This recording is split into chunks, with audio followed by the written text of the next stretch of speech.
The slap rang out like a gunshot, silencing the entire cabin. Monica didn't flinch. She simply raised her hand to her cheek, her eyes locking onto the flight attendant with a calm that was more terrifying than fury. In that moment, no one knew who she was, but they were about to find out. The first thing that struck Monica Lattimore as she stepped out of the black Lincoln Navigator and onto the sun-drenched tarmac in Santa Monica was the familiar blend of jet fuel and salty coastal air. It clung to the morning like memory, sharp, heavy, alive. She drew her cream blazer tighter around her shoulders, her silk blouse fluttering slightly in the breeze. The Falcon 10X, sleek and glinting like a silver arrow, waited for her just a few yards ahead. Its fuselage shimmered in the rising sun, polished to perfection. She could see her reflection in the body of the plane, distorted but unmistakably hers. This was her aircraft, her domain. But no one looking at her would guess it. That was the way she liked it. Monica walked with the kind of elegance that didn't announce itself, it simply arrived. Her heels clicked softly against the steps of the folding stairway as she boarded. Inside, the cabin was hushed, luxurious, and untouched.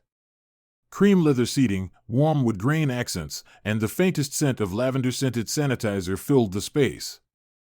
The kind of detail that money couldn't fake and most people wouldn't notice. She did. She placed her carry-on bag beside her preferred seat, second row on the right, by the window. The sun poured in just enough to warm the edge of the leather. With practiced ease, Monica slid off her blazer and draped it over the backrest. She glanced at her Cartier watch. 6:42 a.m. Early, as always. Being early was never about obsession or control, it was about claiming space before the world decided who you were supposed to be in it. Monica leaned back, letting herself settle into the seat. It was supposed to be a short, routine flight to Houston, a board presentation, a site visit, then dinner at a quiet rooftop place she liked in Montrose. She closed her eyes for a moment, listening to the faint hum of the air conditioning. But peace, as it turned out, had a short shelf life. "Excuse me," came a clipped voice from the rear cabin. "Ma'am? Who exactly are you and why are you on this aircraft?" Monica opened her eyes slowly. The voice belonged to a woman now striding confidently down the aisle. Courtney, according to the golden pin on her navy uniform. Blonde hair pulled back so tightly it looked painful, posture like a ruler had been taped to her spine. Her heels struck the floor hard, like a warning shot. Her face, young, sharp, flushed with irritation, looked Monica over as if she were luggage that didn't belong. Monica stayed seated, calm. "I'm supposed to be here," she said simply, her voice low but confident. Courtney didn't blink. "You'll have to be more specific than that." "I'm flying to Houston this morning. This is my aircraft." That stopped Courtney, but only for a second. Her eyebrows lifted so high it looked almost comical. "Your aircraft," she repeated, her tone coated in disbelief. "Ma'am, this is a private flight." Monica nodded once. "Yes, it is." Courtney's expression soured. "I'm going to have to ask you to step off immediately. This jet isn't open for public tours." The insult hung in the air for a beat. Monica stood now, slowly, deliberately. She wasn't tall, but there was something in her that filled the room when she moved. "I'm Monica Lattimore," she said. "CEO of Lattimore Aero Holdings. I own this plane." Courtney stared at her like she'd just claimed to be royalty. "That's not possible," she said, folding her arms. "You're not on the manifest. And frankly, you don't." She stopped short, but the damage was done. "You don't look like you belong. You don't look like someone who owns jets. You don't look like power." Monica kept her tone even. "There must be a misunderstanding. I arrive early for every flight. I board alone. I'm in my usual seat." Courtney shook her head. "No. You need to leave. Now." Passengers began to appear at the top of the stairs behind them.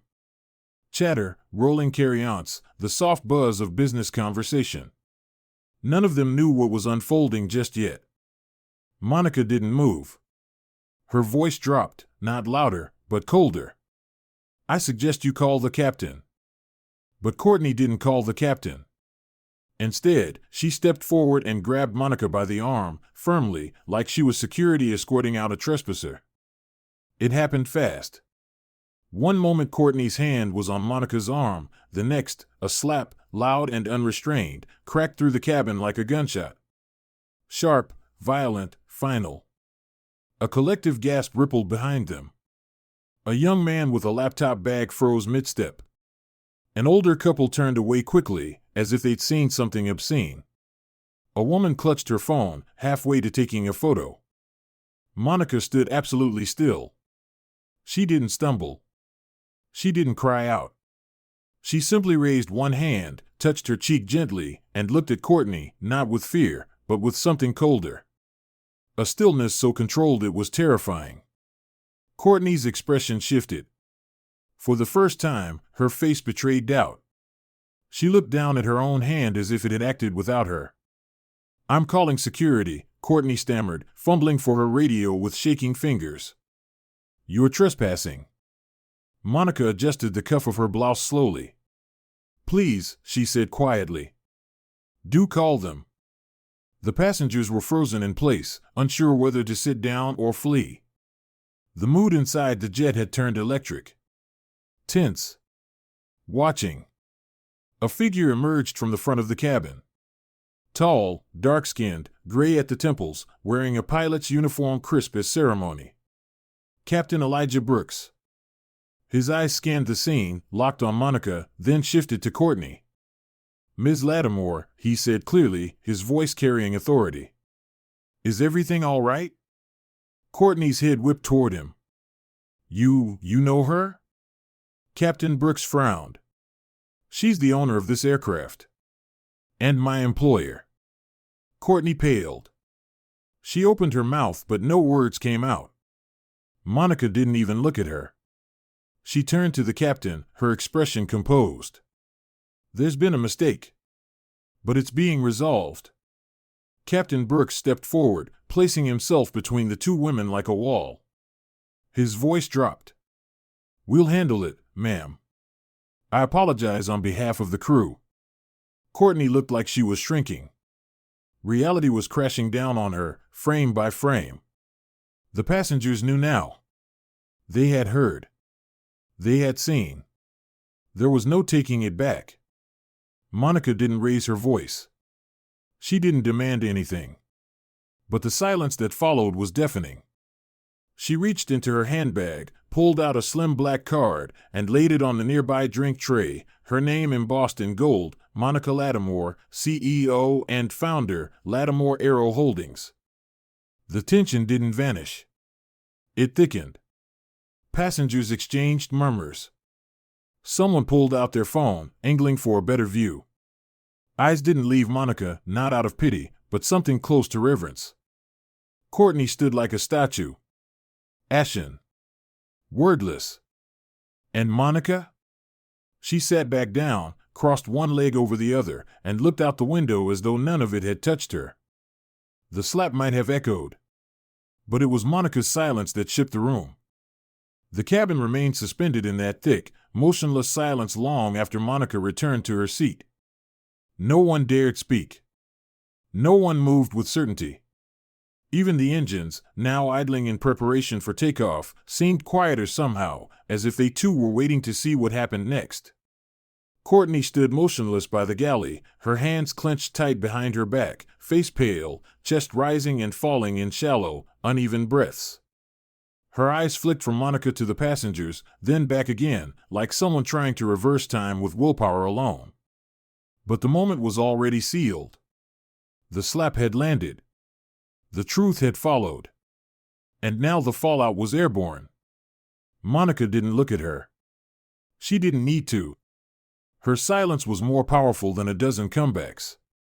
She sat still, shoulders relaxed, one leg crossed gently over the other, gazing out the window like nothing had happened. But everyone in that cabin felt it. Felt her. The way presence could announce itself without sound. The captain's voice crackled through the intercom, grounding everyone back into the moment. "Ladies and gentlemen, this is Captain Elijah Brooks. We've been cleared for takeoff. Please ensure your seatbelts are fastened and all devices are in airplane mode. We'll be wheels up in 2 minutes, arriving in Houston on time." Monica didn't flinch. Courtney barely blinked.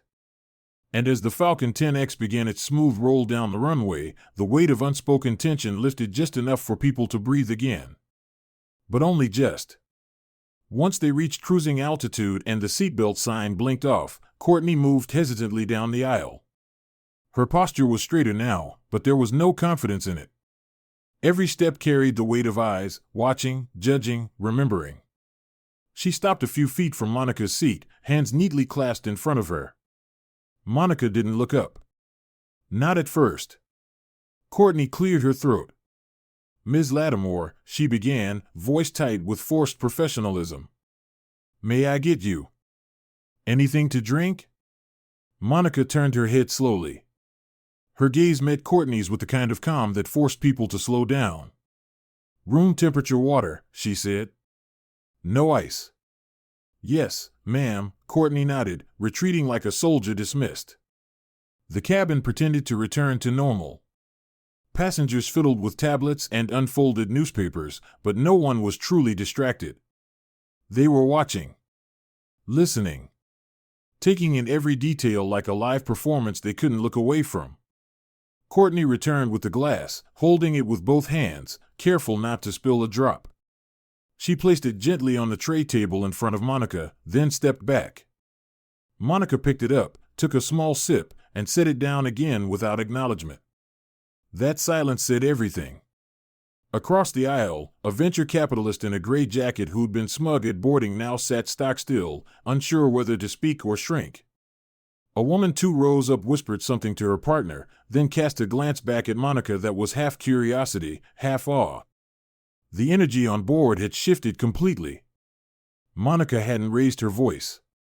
She hadn't filed a complaint. She hadn't even asked for an apology.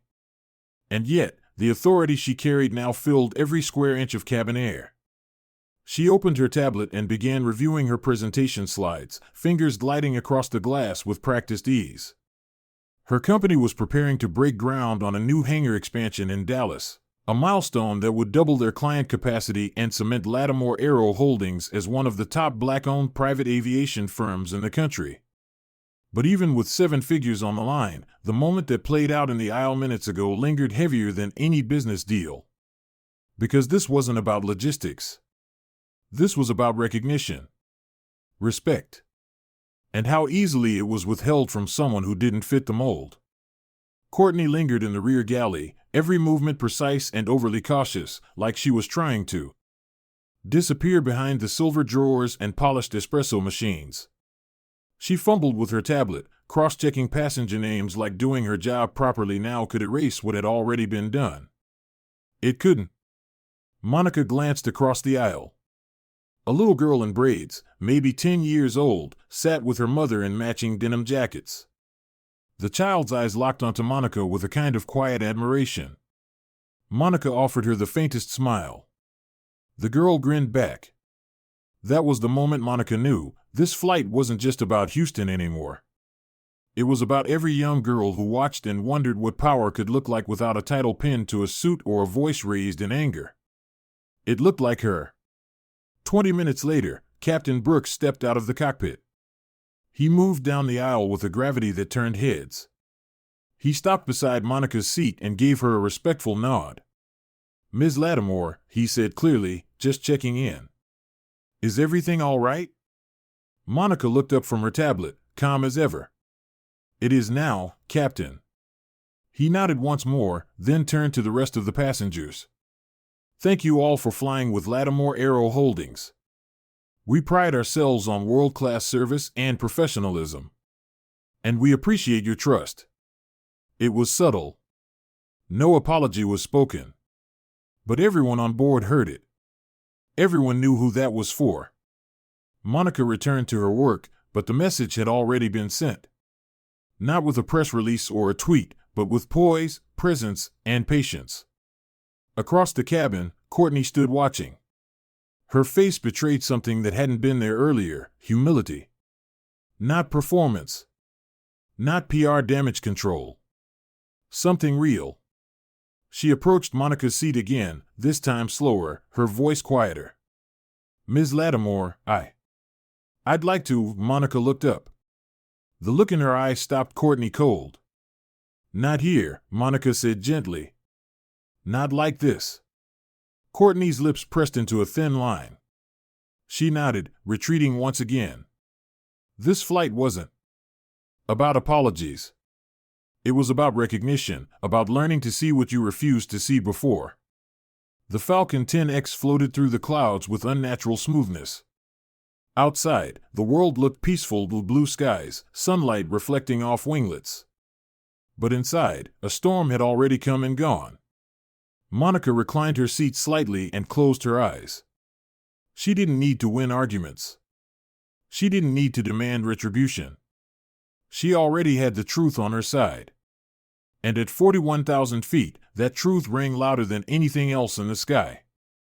The hum of the engines faded into a softer vibration as the Falcon 10X began its smooth descent over Houston. Through the cabin windows, the city unfolded beneath them, glass towers catching the sun, freeways winding like silver veins, and the private hangars of the executive terminal growing larger by the second. Monica opened her eyes, sensing the change in altitude. She sat upright, unbuckled slowly, and reached for her blazer. The air inside the cabin was still thick with memory, tension, and the quiet shift in everyone's posture after what had happened in the sky. Courtney hadn't returned since offering the water. She'd remained near the galley, performing her duties with the quiet dread of someone whose job now felt like a tightrope walk.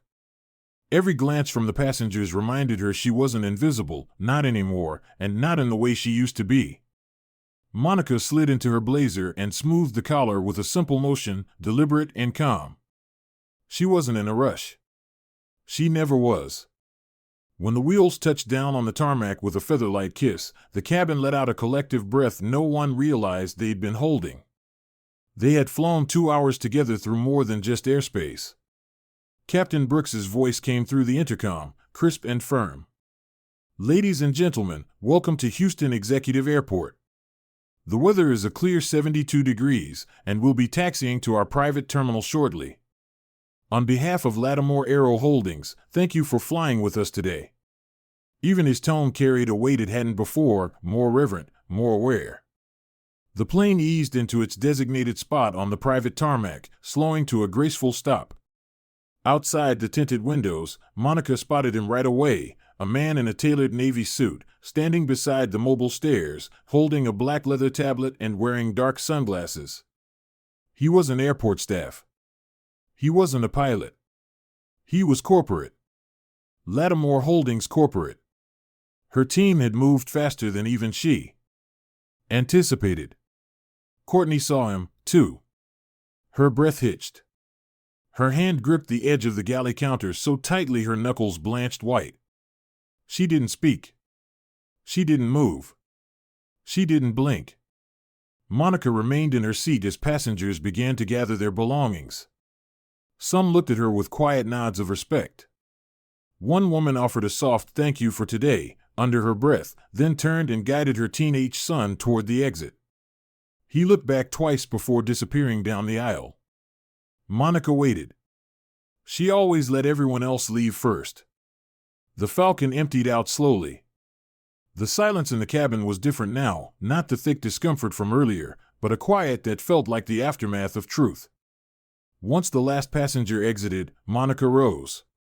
She adjusted the cuff of her blazer and walked to the front where Courtney stood, straight back but trembling slightly. The man in the navy suit stepped inside, nodded to Monica, then turned his eyes to Courtney. He said nothing. His presence said everything. Courtney opened her mouth. Closed it. Tried again. Ms. Lattimore, she said, voice cracking. I'm sorry. Truly. I didn't know. Monica tilted her head, calm. Didn't know what? She asked softly. Courtney hesitated, then whispered, didn't know it was you. Monica stepped closer, her voice even but lower now. So if I were someone else, someone without ownership, it would have been fine to treat them like that? Courtney froze. No, I didn't mean, but you did, Monica said gently. You judged me based on a story you made up in your head before I said a word. You decided who I could be, who I couldn't be, all before I had the chance to exist in your eyes. Courtney's lips parted, her eyes glossing over. I didn't think, I never wanted to. You made me feel invisible in a space I built, Monica continued, her voice soft but unyielding. You made me feel like I had to justify being where I already belonged. And that's not just about me.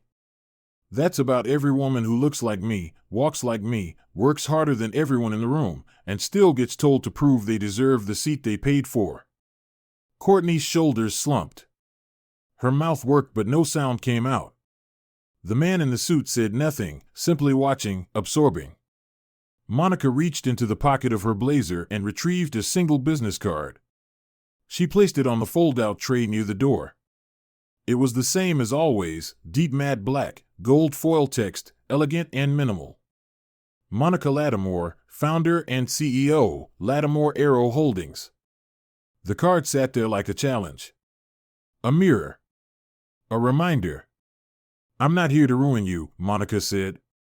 That's not what power is for. Courtney blinked, startled by the mercy in those words. Monica leaned in slightly. But make no mistake. What happened on that plane will follow you. Not because of punishment, but because it's a lesson you'll carry the rest of your life. She stepped past her, graceful and composed. But just before descending the stairs, Monica paused, turned slightly over her shoulder. People might forget what you said. They might forget what you did. But they'll remember how you made them feel. And today, you made a mistake that had nothing to do with me, and everything to do with how small you decided to see the world. Courtney didn't follow. She didn't speak. She just stood there, staring at the business card as though it were still glowing. Monica descended the stairs and stepped into the morning sun. The air was warmer now, Houston's humidity wrapping around her like a second skin. She adjusted her sunglasses, let out a quiet breath, and walked toward the black town car waiting on the edge of the tarmac. Her driver, another woman in a sharp navy pantsuit, hair pulled into a clean bun, opened the door with a respectful nod. Monica slid into the back seat, settling in like she had all the time in the world. As they pulled away from the terminal, she glanced once out. The tinted window. The jet sat still in the distance. She couldn't see Courtney from here, but she didn't need to. Some lessons didn't need an audience to land. They stayed long after the last word was spoken. In the quiet hum of the ride, Monica leaned her head gently against the glass. Her cheek still carried the faint memory of the slap, not pain, not even anger, but the imprint of judgment unearned. That moment would pass. But the message would stay. She thought of all the boardrooms and airports, the dinners and interviews, the private clubs and first-class lounges where women like her were still being asked to explain themselves, to justify their presence before ever opening their mouths. And she thought of what it meant to answer not with rage, but with presence. In the rearview mirror, her driver glanced back. "You good, ma'am?" Monica gave a small smile. "I'm good," she said. Some lessons just cost more than others. The car continued down the freeway, past mirrored skyscrapers and family diners, construction crews and mothers rushing kids across crosswalks. People living their lives in a world that didn't always make space for them. But Monica had carved her own space and made sure others saw what it looked like to stand inside it. Quiet. Rooted. Unshaken. And as they disappeared into the blur of Houston traffic, she carried with her a message louder than any shout: never shrink to fit someone else's narrow view. Make them adjust. Make them widen their eyes. Because power doesn't ask for permission.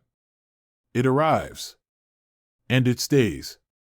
In writing the story of Monica Lattimore, I wanted to offer more than just a tale of quiet strength. I wanted to spotlight a reality that so many women, especially women of color, experience every single day, being misjudged not by their actions or accomplishments, but by the assumptions others carry about what power, success, and ownership should look like.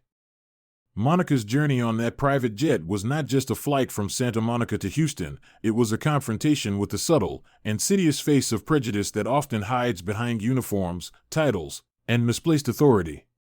She didn't yell. She didn't demand revenge. Instead, she chose something far more powerful: grace under pressure, truth without rage, and a resolve so steady that it taught the very lesson her aggressor didn't even know she needed to learn. The lesson here is simple, yet vital: never let someone else's limited view of you determine your worth. You don't need to dress a certain way, speak a certain way, or flash credentials to justify your place in a room you built. Real power is quiet. It shows up with its shoulders back and its voice steady. It teaches not by intimidation, but by example. And to those who judge too quickly, this story is a reminder. Every person you meet carries a story, a history, a strength you can't see on the surface. Assume the best. Lead with respect. Because you never know when the woman you're dismissing is the one who signs your paycheck, or more importantly, is about to teach you the most valuable lesson of your life.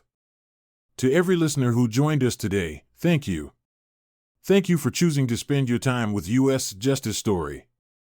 If this story moved you, opened your eyes, or reminded you of your own quiet power, we hope you'll share it with someone else who needs to hear it. We believe stories like Monica's matter because they reveal uncomfortable truths, yes, but also because they offer hope that dignity can still rise above disrespect, that wisdom can still silence ignorance, and that justice doesn't always have to shout, it can simply stand tall. Until next time, keep your head high, your spirit steady, and never shrink to fit. Let the world adjust to your truth.